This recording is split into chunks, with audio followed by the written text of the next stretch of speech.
There is an unprecedented amount of hype surrounding Nvidia's latest RTX 30 series.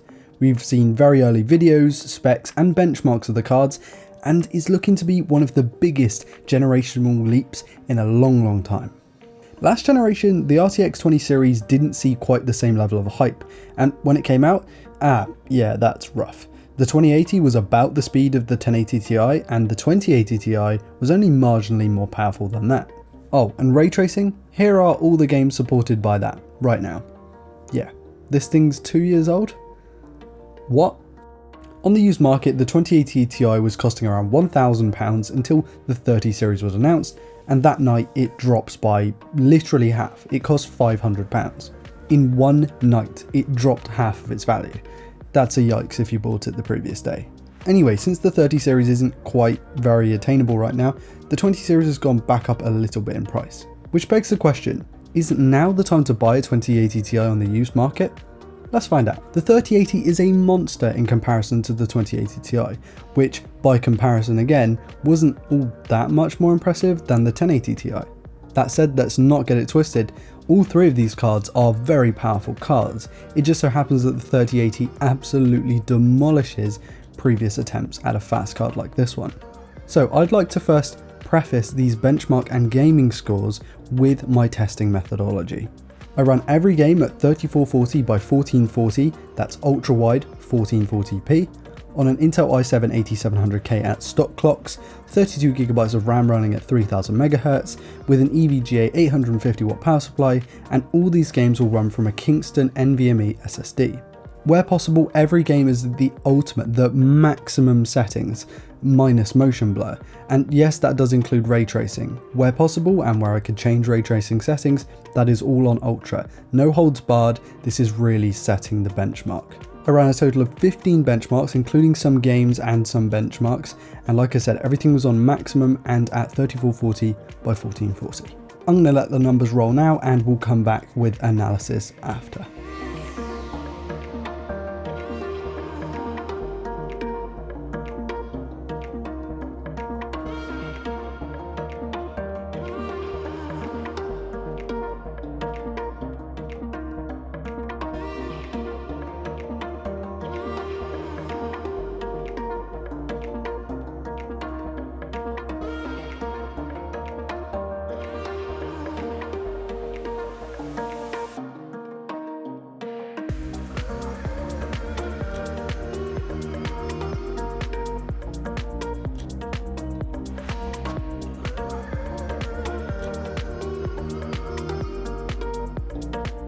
So there were some pretty mixed results with this. Ray traced games like Minecraft RTX, Control, Battlefield 5 and Shadow of the Tomb Raider all got pretty low numbers with ray tracing on.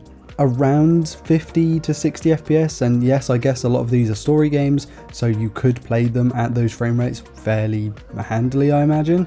But what you really want to do is just change the settings a little bit and really enable those numbers to come up. You're not going to be massively CPU bound in this, so you can just take away things like anti-aliasing, which really do push the card but really don't make a huge difference to the way the games look, especially if you're playing at a higher resolution where AA really isn't needed as much. You can take those settings down or off if you're really ballsy, and you can get a much faster result.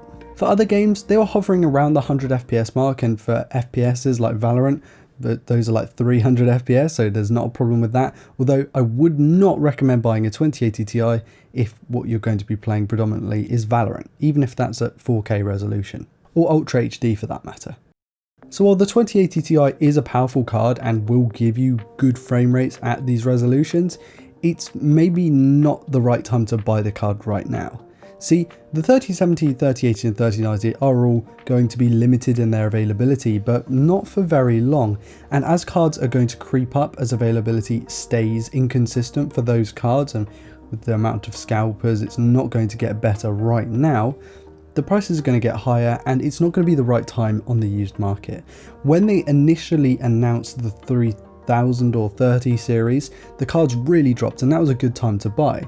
They've gone back up, and when the availability comes back for those newer cards, these cards are going to drop below like £400, and at that price, then it becomes a really good option on the used market.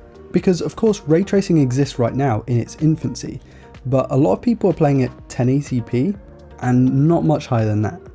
And for 1080p, you don't really need more than like a 1066 gigabyte.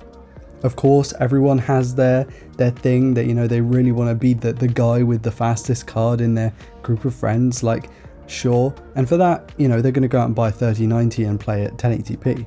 But a 2080 Ti at 1080p is overkill for a long time. And if you played any of the games that I showed you, including the ray traced ones, set the settings to 1080p like a lot of people are going to for some reason, then you're going to get really good frame rates even with ray tracing enabled. So you can almost think of it as a ray tracing 1080p card if you like, or if like me, I play a lot of racing games, then this works really well for stuff like VR, because VR is higher resolution and it's going to make use of that extra video memory and of course that higher graphics horsepower, but it's not going to use ray tracing or any of the new stuff which works really well, including DLSS 2.0 on the newer cards.